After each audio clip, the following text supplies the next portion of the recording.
On constate malheureusement, les études nous le montrent, que le chiffre de une femme sur 3 ou une fille sur 3 a été, est ou sera victime de violences, principalement physiques et sexuelles au cours de sa vie, n'ont pas diminué. Alors c'est quand même très inquiétant, vu l'engagement et, je dirais, les investissements surtout de la société civile en la matière, et finalement ça nous interpelle. Ça nous interpelle sur les stratégies qui ont fonctionné mieux que d'autres, et je pense que nous pouvons toutes et tous nous mettre d'accord sur le fait qu'au-delà des législations, au-delà des politiques publiques, nous manquons chroniquement de financement, de budget pour vraiment battre en brèche les violences faites aux femmes. Alors quand je parle de budget, il s'agit bien sûr de la prise en charge des victimes, mais il s'agit aussi de toutes les questions de prévention.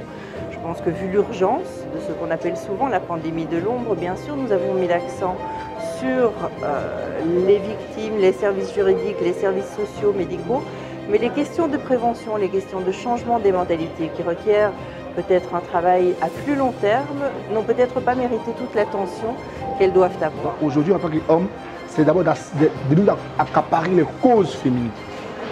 Accepter que les femmes ont le mot à dire.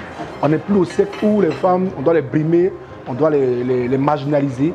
Aujourd'hui, nous sommes dans un siècle où elles ont le mot à dire, elles savent faire des inventions, elles ont le mot à dire en politique, elles savent apporter des solutions.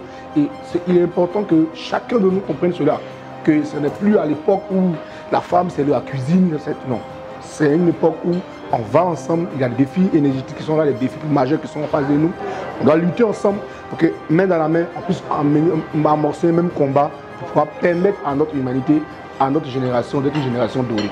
Les femmes en situation de handicap sont de plus en plus sujets de toute forme de violence, au niveau verbal, au niveau moral, psychologique, physique, meurtre, viol. Je voudrais citer de toutes sortes de violences et souvent cela passe inaperçu, cela passe. Et les gens ne voient pas en cela comme des délits, tout simplement parce qu'elles sont des femmes, parce qu'elles sont en situation de handicap. Il y a quelques années de cela, une des nôtres avait été mise enceinte par un monsieur et pour ne pas que ce dernier-là puisse le désigner comme auteur de sa grossesse, l'a tué à bout portant. Au vu et au su de toute la communauté, sans que la communauté daigne même lever la voix. Il a fallu que les organisations de femmes handicapées de Côte d'Ivoire se lèvent et avec le soutien de notre ministre de tutelle, le ministre de la Famille, de la Femme et de l'Enfant, pour qu'on puisse mettre aux arrêts ce malfrat et réaffirmer les droits des femmes handicapées.